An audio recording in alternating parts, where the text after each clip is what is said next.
The sun was sinking behind the hills, painting the small town of Mill Creek in shades of orange and gold. The main road was nearly empty, except for the distant hum of motorcycle engines rolling in from the highway. A group of 5 bikers, their jackets covered in dust and patches that told stories of long roads and wild journeys, slowed as they approached the edge of town. But none of them knew that in the next few minutes their lives and the life of one terrified little girl were about to change forever. Out of nowhere, a small figure stumbled out from a side street, barefoot and crying. Her tiny hands were trembling, her face streaked with tears and dust.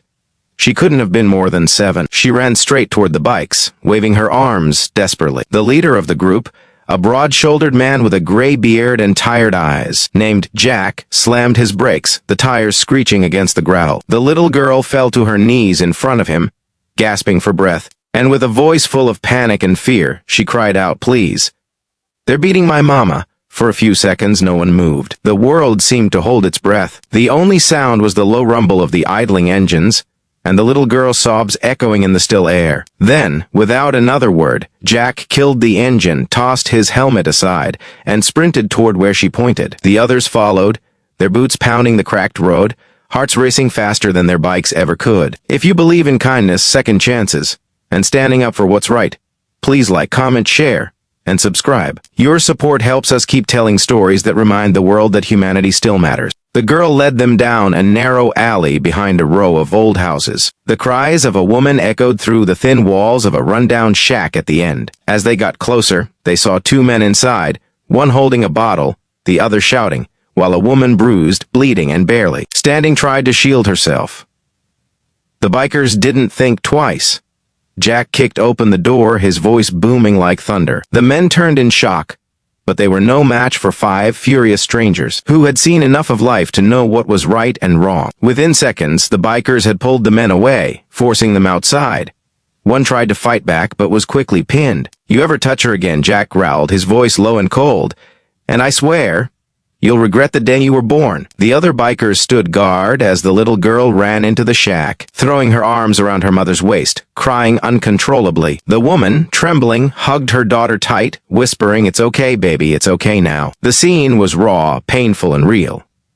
The house smelled of alcohol and hopelessness. Old wallpaper peeled from the walls, and broken glass littered the floor. The woman's name was Maria, and she was barely 30. Life had not been kind to her. She'd married young, hoping for love and stability, but ended up trapped with a violent man who destroyed everything he touched, including her hope. The second man was his drinking buddy, just as cruel and heartless. For years, she endured, believing things might get better. But that day, when he started beating her in front of their daughter, little Lily couldn't take it anymore. She ran for help, not knowing if anyone would listen. But someone did. Jack and his crew, known in the area as the Iron Wings, weren't the kind of bikers people usually trusted. They looked rough, spoke little, and carried the weight of their past on their backs. But underneath those tattoos and leather jackets were men who had made mistakes and were trying, in their own quiet way, to make up for them. Each of them had a story: loss, regret, redemption, and that day, fate had brought them to the right place at the right time. As Maria sat trembling on a worn-out sofa, Jack knelt in front of her, offering a damp cloth for her bruises. "You're safe now," he said softly. "No one's going to hurt you again." His voice carried an authority that made her believe it. One of the bikers called the police, while another grabbed blankets and water from their bikes. When the officers finally arrived, the 2 men were handed over, furious and cursing, but powerless. Maria couldn't stop crying, partly from relief, partly from disbelief. No one had ever stood up for her before. When the officers took her statement, she could barely speak.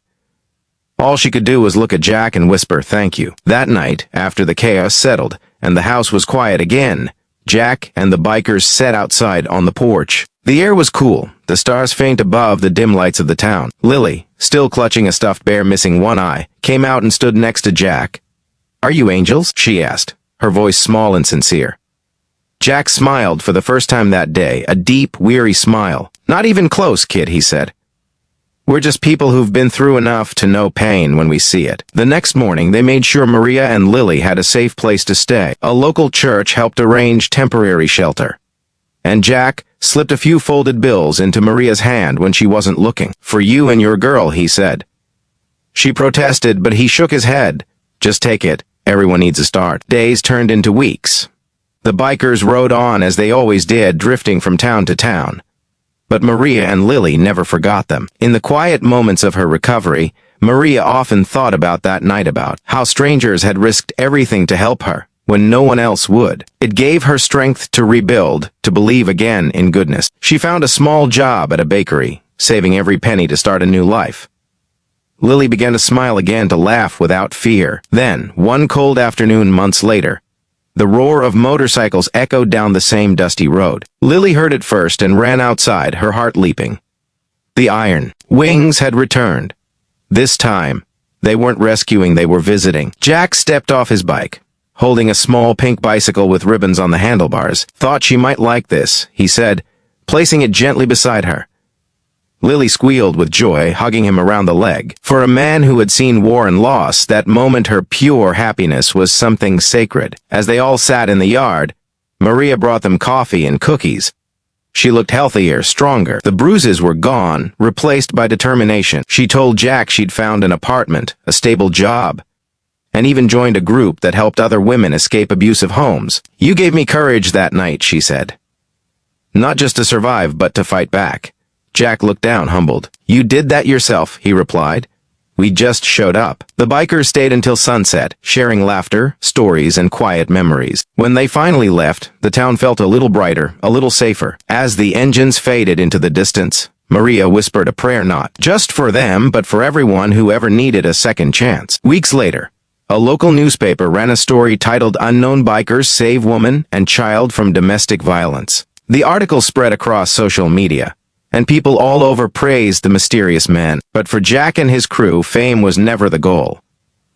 They didn't even read the article. They just kept riding, helping when they could, disappearing before anyone could ask too many questions. Their motto was simple: leave no one behind in pain. And they lived by it. Lily grew up remembering that night vividly. Every time she heard the sound of motorcycles in the distance, she felt safe instead of scared. She would run outside, hoping to see them again. And years later, when she became a young woman, she started a foundation named Wings of Hope, dedicated to helping abused families rebuild their lives. In every interview, she would tell the same story. "When I was a child, a group of bikers saved my mother. I never knew their full names, but I'll never forget what they did. They taught me that heroes don't always wear uniforms. Sometimes they ride motorcycles." If this story touched your heart, please take a moment to like, comment, and share. Your engagement helps us reach more people with stories of hope, courage, and second chances. Before you go, tell us in the comments, what would you have done if you were one of those bikers that day? Would you have stopped? Would you have helped? As the story of Maria and Lily continues to echo across time, it reminds us that kindness has no uniform, no boundaries, no expectation. It can come roaring down a dusty road on two wheels, led by people who've known pain but still choose compassion. And sometimes, that's all it takes to turn a cry for help into a story of hope. Because when strangers become protectors, when the broken stand up for the broken, the world becomes just a little more beautiful. And that's what makes stories like this worth remembering, because they prove, again and again, that goodness still rides among us.